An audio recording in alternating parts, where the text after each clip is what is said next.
سرمائے کی برسات، P S L کو 8 چاند لگ گئے۔ 7ویں اور 8ویں ٹیم کے لیے ریکارڈ نیلامی۔ 7ویں ٹیم کے لیے 175 کروڑ روپے کی بولی۔ ٹیم حیدرآباد کے نام سے میدان میں اترے گی۔ 7ویں ٹیم کے لیے ایف کے ایس کے نام کا ڈنکا بجا۔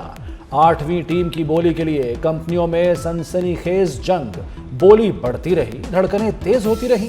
اوزی ڈیولپرز نے ٹیم سیالکوٹ 185 کروڑ میں خرید لی۔ نیلامی میں 10 مختلف کمپنیوں نے حصہ لیا۔ پی ایس ایل میں 2 نئی ٹیموں کی شمولیت۔ حیدرآباد اور سیالکوٹ کے آنے سے ٹیموں کی تعداد 8 ہو گئی۔ پاکستان سپر لیگ 26 مارچ سے 3 مئی تک کھیلی جائے گی۔ بڈنگ سے 36 ارب روپے پی سی بی کو آئیں گے۔ Chairman P C B Mohsin Naqvi کی فاتحین کو مبارکباد۔ کہا وزیر اعظم شہباز شریف، فیلڈ مارشل سید عاصم منیر بہت خوش ہیں۔ فخر ہے یہ رقم سپورٹس پر خرچ ہوگی۔ ہم سب کے لیے بطور پاکستانی بہت خوشی کا دن ہے۔ نیلامی میں 5 یو ایس بیسڈ کمپنیز نے حصہ لیا۔ امریکہ کے ساتھ پاکستان میں سرمایہ کاری چل رہی ہے۔ تنقید کا جواب کام سے دیتا ہوں۔ امریکی ناظم الامور نیٹلی بیکر کی پاکستانی قوم اور پی ایس ایل کو مبارکباد۔ پاکستان کرکٹ میں امریکی شراکت کا خیر مقدم۔ کہا پاکستان میں امریکی سرمایہ کاری ہو رہی ہے۔ پاکستان اور امریکہ کے درمیان تعلقات مضبوط ہوں گے۔ دونوں ممالک میں تجارت کو فروغ ملے گا۔ پاکستان شاہینز اور ہانگ کانگ سپر سکسز کی فاتح ٹیموں کی پذیرائی۔ Chairman P C B Mohsin Naqvi نے فاتح ٹیم کے کھلاڑیوں کو انعامات دیے۔ رائزنگ سٹار ایشیا کپ کے فاتحین کو 9 کروڑ روپے ملے۔ ہانگ کانگ سپر سکسز کی فاتح ٹیم کے حصے 1 کروڑ 85 لاکھ آئے۔ تقریب میں ستاروں کا جھرمٹ، خوب رونقیں بکھری۔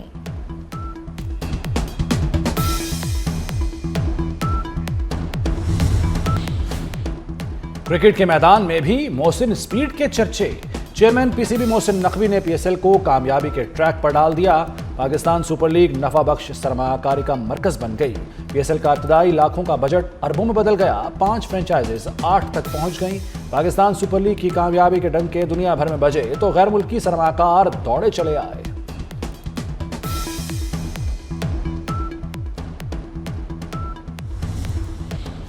بنگلہ دیش ٹیم ورلڈ کپ کھیلنے بھارت نہیں جائے گی۔ بی سی بی نے انٹرنیشنل کرکٹ کونسل کو جوابی خط لکھ دیا۔ سوالات کا شواہد کے ساتھ جواب دیا۔ بنگلہ دیش کرکٹ بورڈ نے ٹیم، صحافیوں اور شائقین کی سیکیورٹی کا معاملہ اٹھایا۔ بنگلہ دیش نے ویزوں کا معاملہ بھی اٹھایا۔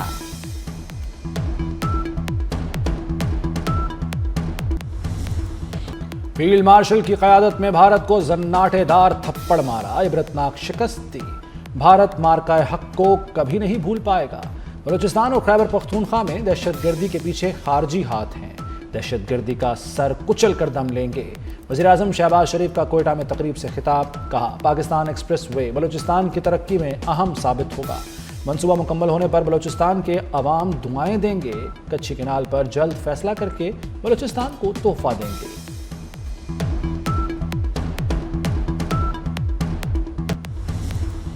قومی سلامتی پر زیرو ٹالرنس ہے، فیلڈ مارشل سید عاصم منیر نے واضح کر دیا۔ خود مختاری اور علاقائی سالمیت کا تحفظ اولین مشن ہے۔ پاک افواج ہر قسم کے چیلنجز سے نمٹنے کے لیے پرعزم ہیں۔ Chief of defence forces Syed Asim Munir کا لاہور گیریزن میں خطاب۔ فیلڈ مارشل نے فارمیشن کی مشقوں کا جائزہ لیا۔ مستقبل کی جنگوں کے سلسلے میں تیاریوں اور جدت اپنانے پر زور۔ سی ایم ایچ لاہور میں ہائی کیئر سینٹر کا دورہ کیا۔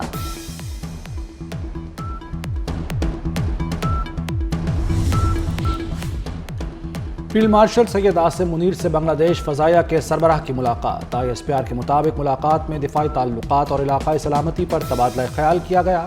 دو طرفہ دفاعی تعاون مزید مضبوط بنانے پر اتفاق۔ بنگلہ دیش کے ایئر چیف نے افواج پاکستان کے پیشہ ورانہ معیار کو سراہا۔ Air chief marshal Zaheer Ahmed Babar Sidhu کا سعودی عرب کا دورہ۔ اعلیٰ سعودی عسکری قیادت سے ملاقاتیں۔ دو طرفہ دفاعی تعاون اور علاقائی سیکیورٹی صورتحال پر تبادلہ خیال۔ مشترکہ تربیت، آپریشنل تعاون اور پیشہ ورانہ مہارت کے تبادلے میں اضافے پر اتفاق۔ پاکستان اور سعودی عرب کا دفاعی تعاون پر اطمینان کا اظہار۔ رائل سعودی ایئر فورس کے چاق و چوبند دستے نے ایئر چیف مارشل کو گارڈ آف آنر پیش کیا۔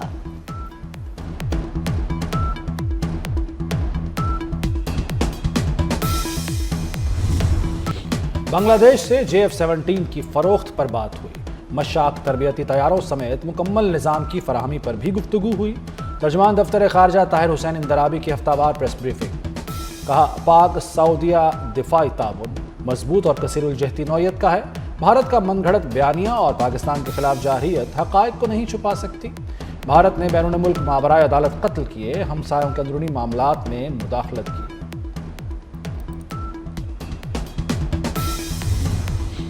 وزیر داخلہ محسن نقوی کا بیجنگ پولیس کالج کا دورہ. محسن نقوی نے تربیت کے شاندار معیار کو سراہا. ڈرائیونگ ٹیسٹ کی جدید سیمولیٹر مشین بھی چلائی. نیشنل پولیس اکیڈمی اور بیجنگ پولیس کالج کے درمیان تعاون بڑھانے کا اعادہ. محسن نقوی کا بیجنگ پبلک سیکیورٹی کے پاسپورٹ بیورو کا بھی دورہ. ایگزٹ انٹری ایڈمنسٹریشن بیورو کے مختلف سیکشنز کا مشاہدہ کیا. وزیر داخلہ نے چین کے پاسپورٹ بنانے اور امیگریشن سسٹم کا جائزہ لیا.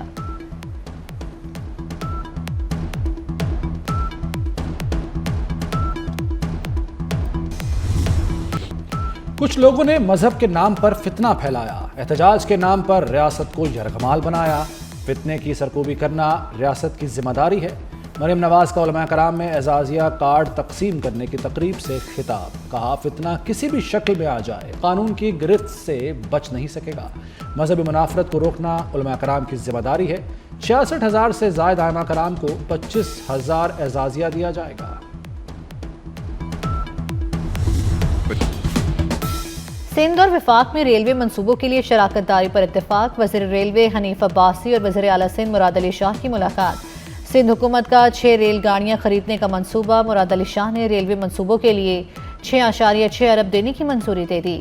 سندھ میں 858 کلومیٹر ریلوے نیٹ ورک کو جدید بنایا جائے گا.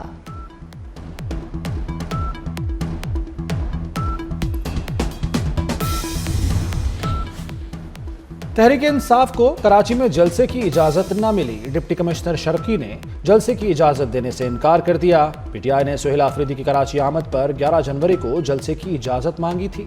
جماعت اسلامی کو بھی 11 جنوری کو جلسے کی اجازت نہیں دی گئی.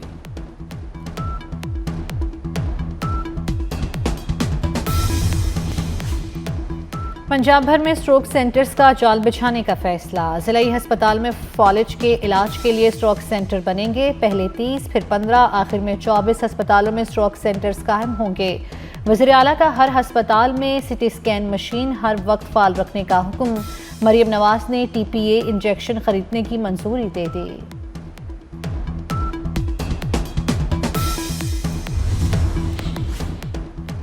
لاہور یونیورسٹی میں خودکشی کی کوشش کرنے والی طالبہ کی حالت میں بہتری. نفسیاتی ماہرین نے طالبہ اور اس کے اہل خانہ سے ملاقات کی. میڈیکل بورڈ نے زیر علاج طالبہ کی بات چیت کرنے کی ویڈیو جاری کر دی. سربراہ میڈیکل بورڈ کے مطابق طالبہ کی حالت اب خطرے سے باہر ہے. طالبہ کی کاؤنسلنگ کا عمل جاری رہے گا.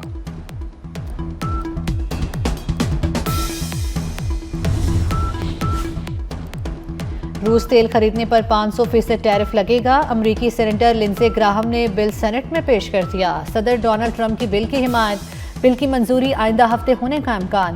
بھارت پہلے ہی 50% امریکی ٹیرف کے باعث شدید دباؤ میں ہے. 500% ٹیرف عائد ہونے کی خبروں سے بھارتی اسٹاک مارکیٹ کریش کر گئی.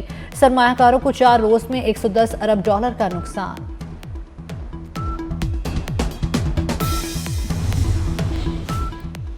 امریکی صدر ڈونلڈ ٹرمپ کی زبردست فوجی منصوبہ بندی. دفاعی بجٹ $1.5 ٹریلین تک بڑھانے کا اعلان کر دیا. دعویٰ کیا کہ امریکہ کو انتہائی مشکل اور خطرناک حالات کا سامنا ہے. بجٹ میں اضافہ امریکہ کو ہر دشمن سے محفوظ رکھے گا. امریکی سینیٹ نے ٹرمپ کو وینزویلا پر فوجی کارروائی سے روکنے کے لیے قرارداد منظور کر لی. 52 سینیٹرز نے قرارداد کے حق میں اور 47 نے مخالفت کی.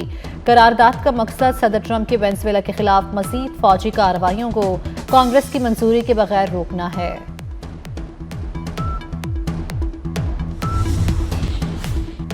ایران میں حکومتی اقدامات کے باوجود احتجاج میں شدت آ گئی.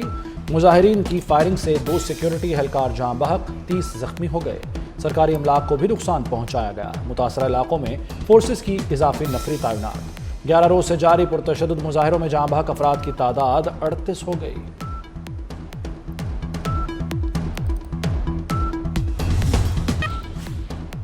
منیسوٹا میں امریکی اہلکار کی فائرنگ سے خاتون کی موت. خاتون کی ہلاکت کے خلاف مظاہرے پھوٹ پڑے. مظاہرین سڑکوں پر نکل آئے، موم بتیاں روشن کی، جسٹس فار رینی کے نعرے لگائے. میئر منی ایلپس نے دفاع میں گولی چلانے کا موقف مسترد کر دیا.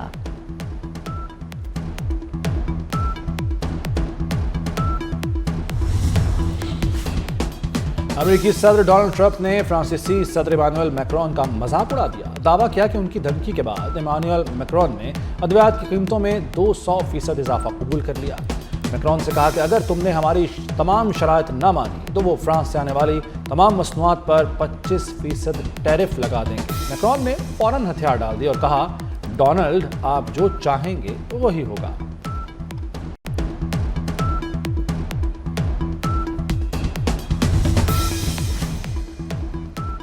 امریکہ اور کولمبیا کے درمیان تناؤ میں کمی آ گئی. ڈونلڈ ٹرمپ اور کولمبیا کے صدر کے درمیان ٹیلی فونک رابطہ ہوا. امریکی صدر نے کولمبیا کے صدر کو وائٹ ہاؤس میں ملاقات کے لیے مدعو کر لیا.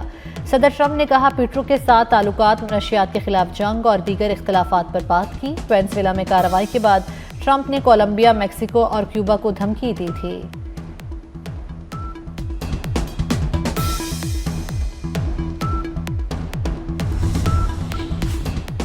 مسلم اکثریتی علاقوں میں ہندوؤں کو بسانے کے منصوبے کے خلاف احتجاج کا معاملہ. اسٹوڈنٹ ایکٹیوسٹ گلفشاں فاطمہ کو بھارتی سپریم کورٹ کے حکم پر رہا کر دیا گیا. گلفشاں فاطمہ شہریت ترمیمی قانون کے خلاف مظاہروں میں ایک نمایاں چہرہ رہی. گلفشاں فاطمہ کو 9 اپریل 2020 کو گرفتار کیا گیا تھا. گلفشاں فاطمہ کو تقریباً 6 سال بدنام زمانہ تہاڑ جیل میں گزارنا پڑے. جیل میں 5 سال مکمل ہونے پر فیض کو مخاطب کرتے ہوئے نظم لکھی. آسٹریلیا نے ایشز سیریز 4-1 سے اپنے نام کر لی. سڈنی ٹیسٹ میں انگلینڈ کو شکست دی تھی. آسٹریلیا نے 160 رنز کا ہدف 5 وکٹوں پر حاصل کر لیا. میچل سٹارک اور سیریز میں 31 وکٹیں حاصل کرنے پر سیریز کا بہترین کھلاڑی قرار دیا گیا. عثمان خواجہ کا گراؤنڈ میں سجدہ شکر ادا کر کے کرکٹ کو الوداع.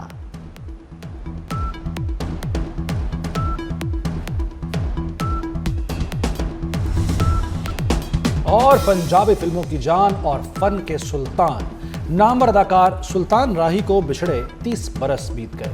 فلمی کیریئر میں 700 سے زائد پنجابی اور اردو فلموں میں اداکاری کی. سلطان راہی کا نام Guinness book of world record میں درج.